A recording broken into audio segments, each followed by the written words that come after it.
You walk into a dealership thinking you're about to make one of the smartest financial decisions of your life. And 5 signatures later, you've quietly handed over thousands of dollars you didn't even know were on the table. A man named Derek thought he had outplayed the system. He walked into a dealership, did everything right, researched prices, checked reports, memorized numbers. He didn't go in blind. The car he wanted had a sticker price of $32,250. He already knew the invoice price. $29,900. That's what the dealership supposedly paid. So when he sat down across from the salesperson, he wasn't guessing. He was calculating. Every offer, every counter, every pause. It went on for over an hour. Back and forth, pressure, silence, fake hesitation. At the end of it, Derek landed the deal at $29,950. Just $50 above invoice. The salesperson leaned back, exhaled, and said something that made Derek feel like he had won. "We're basically losing money on this." Derek smiled. He believed it. He drove home in a brand new car thinking he had beaten a billion-dollar system using nothing but preparation and patience. But here's what actually happened. The dealership didn't lose money. Not even close. They made over $3,000 from that one deal. And Derek never saw a single dollar of it. Not on paper. Not in conversation. Not anywhere. Because the number he negotiated was never the real game. A few days later, his neighbor Travis noticed the car sitting in the driveway. Same color. Same shine. Same new car energy. He walked over, looked inside, instantly loved it. Same model. Same dealership. Same month. So the next weekend, Travis went in to buy the exact same car. He walked out paying $2,400 more than Derek. Same everything. Different result. And the difference had nothing to do with luck. It had everything to do with what they said, and what they didn't understand. Because every car deal is built on layers. Not 1, not 2, 14, and the one that matters most. You don't even see it until it's too late. Derek thought the invoice price was the bottom line. That's what most people think. You look up the invoice, compare it to the sticker price, and assume the gap is the dealership's profit. But that invoice number isn't the real cost. It's just the version they allow you to see. Behind it, there's a completely different set of numbers moving in the background. Money that never shows up on any consumer website. Not on pricing tools. Not on comparison platforms. Nowhere. Right after Derek drove off the lot, the manufacturer sent money back to the dealership. It's called holdback. Usually around 2% to 3% of the car's sticker price. On a $32,250 car. That's $645 at 2%. And $967 at 3%.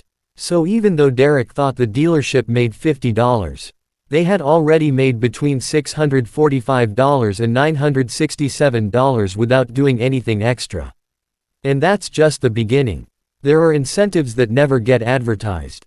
If a manufacturer produces too many of a certain model, they quietly offer bonuses to dealerships to push those cars out faster. That money doesn't appear anywhere in your deal. It's invisible. Then there are volume targets. Sell enough cars in a certain period, and suddenly every unit becomes more profitable. This is why dealerships behave differently at the end of the month. Not because they feel generous. Because they're chasing thresholds that can unlock tens of thousands of dollars. There are also regional bonuses. If a certain area isn't performing well, extra money flows in to boost sales. Again, you never see it. And then there's something even more subtle. Floor plan assistance. Dealerships don't always pay for cars up front. They finance their inventory. That means interest. But the manufacturer often helps cover that cost, which quietly lowers the real price of the car even further below the invoice. By now, you might think, if I just knew all these numbers, I could negotiate perfectly. But here's the truth. Even if you had every hidden number in front of you, you'd still miss where most of the money is made. Because the real profit doesn't sit on the sales floor. It waits for you somewhere else. After Derek agreed on the price, something changed. The tension disappeared. The negotiation ended. Or at least, that's what it felt like. He was guided into another room. Smaller. Quieter. Less pressure. This is where people relax. This is where people stop negotiating. This is where people lose the most money. Sitting behind the desk was someone with a calm voice and a friendly smile. The finance manager. Not a paperwork handler. Not an assistant. The highest paid person in the building. And the reason is simple. This room generates between $2,000 and $2,800 per car. On top of everything else. This is where the system makes its real profit. And most people walk in with zero defense. The first thing that happens is financing. If you take a loan, the interest rate you're offered isn't always the real one. Let's say the bank approves you at 4%. The dealership offers you 5%. That extra 1%, that's profit. Across deals, it adds up to around $600 to $800 per car. Then comes the extended warranty. It sounds safe, smart, responsible, but what you're not told clearly is how much margin is built into it. Between $700 and $1,000. Next is gap insurance. This one actually has value. If your car gets totaled, insurance pays the car's value. Not what you owe. Gap insurance covers the difference. But again, profit sits inside it, around $250 to $400. Then come the small add-ons. Paint protection, wheel coverage, fabric coating, tiny decisions, $0 to $300 each. Individually small, collectively powerful. By the time you're done, the finance office alone has generated around $1,900 to $2,100. And it still isn't finished. Because then comes paperwork, processing fees, documentation fees, registration markups, temporary tags, notary charges. Each one looks official, necessary, non-negotiable, but together, they create another $700 to $800 in profit. Now step back and look at the full picture. Derek thought he won by saving money on the price. But the dealership made money from holdback, up to $967. Finance products, up to $2,100. Fees, up to $800. And that doesn't even include every incentive. That's the system. And it worked exactly as designed. Now let's go back to Travis. Same car, same dealership, same month. But a completely different outcome. He walked in confident, not nervous, not unsure, confident, because he believed he had something powerful. Cash. He sat down and said 5 words that instantly changed how the dealership saw him. I'm paying cash. Best price. In his mind, that statement meant control. No loans. No interest. No complications. A clean, simple deal. But on the other side of the table, it meant something else entirely. It meant the dealership just lost its most profitable opportunity. Because when you remove financing from a deal, you don't remove cost, you remove profit. Think about what disappears when someone pays cash. No interest markup, no loan reserve, no extended warranty pressure tied to financing, no gap insurance upsell tied to loan risk, no back-end leverage. That entire $2,000 to $2,800 layer. Gone. So the dealership adjusts. It doesn't argue. It doesn't explain. It simply shifts the numbers somewhere else. The only place left. The price of the car. That's why Travis didn't get the same flexibility. That's why the negotiation felt tighter. That's why every discount felt smaller. And that's exactly why he paid $2,400 more than Derek for the exact same car. This is where most people get it wrong. They think cash gives them power everywhere. And in most situations, it does. You pay cash to a contractor. You might get a better deal. You pay cash at a small business. They might reduce the price. Because cash removes friction. No delays. No uncertainty. No processing. But a car dealership doesn't operate like that. At a dealership, financing is not a service. It's a product. And more importantly, it's a profit engine. When you remove that engine, the system compensates. Now here's where things get even more interesting. Some people hear this and think, okay, I just won't tell them I'm paying cash. Sounds smart. But the dealership already expects that. And they've built a process to figure you out. Quietly. Without telling you. The first moment it starts is when you walk in. Before you even meet a salesperson, someone hands you a clipboard. It feels routine, basic information, name, address, car model, and then a simple question. Cash or finance? Most people answer honestly. That's mistake number one, because that single checkmark changes how the rest of the deal is structured. Then comes another moment. You're deep into the conversation. You've seen the car, you've talked numbers, and suddenly they say, "We just need to check your credit real quick." It sounds normal, expected, but it's not about approval. Not yet. It's about confirmation. They're checking if you're still aligned with financing. It's a subtle commitment test. Then comes the third layer. Before you even reach the finance office, they start preparing a loan application, pre-filling information, getting things ready. At this point, whether you realize it or not, you've signaled your position multiple times. And here's what happens next. If at any point you hesitate or pull back from financing, the dealership adjusts again. Less flexibility, tighter number, higher resistance. Your leverage slowly disappears. Not all at once, but step by step. So now the real question becomes, what should you actually do? Not what feels right, not what sounds smart, but what actually works based on how the system is built. The strategy is surprisingly simple, but almost nobody executes it correctly. You walk in as a financing buyer, not because you want a loan, but because of how you want to be treated. You don't mention cash, not early, not casually, not even as a hint. You let them classify you as a high-value customer, because that classification unlocks flexibility. Then comes a small but powerful move. At the very beginning, when that clipboard appears, you ask one question: what is the loan origination fee?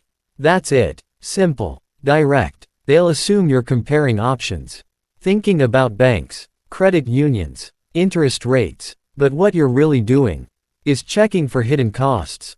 Because if there's no origination fee, you're free to exit the loan later without penalty. Then you move into negotiation.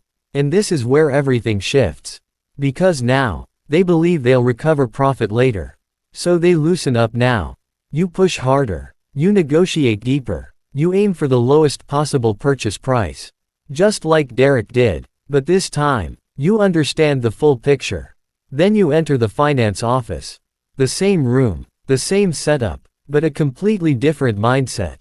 Now when they present an extended warranty, you don't just hear protection. You see $700 to $1,000 in margin. When they offer gap insurance, you recognize the $250 to $400 built inside. When they suggest add-ons, you understand each one carries $0 to $300 in profit. You're no longer reacting, you're evaluating. And if you choose something, you negotiate it, because almost everything in that room has flexibility. Then comes the most important step. Before signing anything, you read the loan agreement carefully. Line by line, you look for one thing above everything else: prepayment penalty. If it's there, the strategy changes. If it's not, you're in control, because now you can do something most people never even consider. You take the loan, you complete the deal, you drive the car home, and then, you eliminate the loan, the next day, or the next week, before any meaningful interest builds up. You used financing, without paying for it long-term. You got the better price, without the long-term cost. You avoided the $2,400 mistake Travis made. And you avoided the hidden losses Derek didn't see. Everything comes down to two checks. No origination fee, no prepayment penalty. If those conditions are met, the math works in your favor. If not, you calculate. Always calculate. Because in the end, this isn't about negotiation skills. It's about understanding structure. Most people focus on the visible battle, the back and forth, the price discussion, the pressure tactics. But that's just the surface. The real game happens after that. In a quieter room, with softer voices, and bigger numbers. Derek thought the hard part was over. That's why he relaxed. That's why he didn't question everything. That's why he gave back most of what he gained. Travis thought confidence was enough. That cash would simplify everything. That's why he lost leverage before he even started. And paid $2,400 more. Same car, Same place, same time, different understanding. Now you see the full system. Every layer, every number, every hidden move. And once you see it, you can't unsee it. The next time you walk into a dealership, you won't just be another buyer. You'll be the one person in the room who knows where the money actually moves. And that changes everything. If you understand this, you don't just save money on a car. You start seeing how many other systems around you work the exact same way. Invisible layers, hidden incentives, quiet profits. And once you learn how to spot them, you stop playing the game blindly. You start playing it intentionally. And that's where real financial control begins. Most people don't lose money in obvious ways. They lose it quietly, at the very moment they think everything is already done. That's exactly what happened with Derek. He did everything right. $32,250 sticker. $29,900 invoice. Negotiated all the way down to $29,950. Just $50 above invoice. On the surface, he won. But while he was focused on saving $50, the dealership made money somewhere else. $645 to $967 from holdback. $600 to $800 from interest markup. $700 to $1,000 from warranties. $250 to $400 from gap insurance. $700 to $800 from fees. He didn't see it, because it didn't look like a loss. Now look at Travis. He walked in confident. I'm paying cash. Best price. Sounds powerful. But in a dealership, that removes their biggest profit source. So they adjusted the only thing they could. The price. And he paid $2,400 more for the same car. Same place. Same time. Different understanding. That's the real difference. Not luck. Not negotiation skill. Awareness. Because once you understand how the system works, everything changes. You stop thinking the deal is over when the price is set. You stay sharp in the finance room. You question every add-on. You read every number. And most importantly, you don't reveal your leverage too early. You walk in as a financing buyer. You negotiate the best price. You check for no prepayment penalty. And then, you take control. Loan today, paid off tomorrow. Better price, without the long-term cost. That's how you flip the system. And once you see this, you start seeing it everywhere. Because in most financial decisions, there's always a visible price and a hidden profit. Most people only see one. Now you see both. And that's what puts you ahead.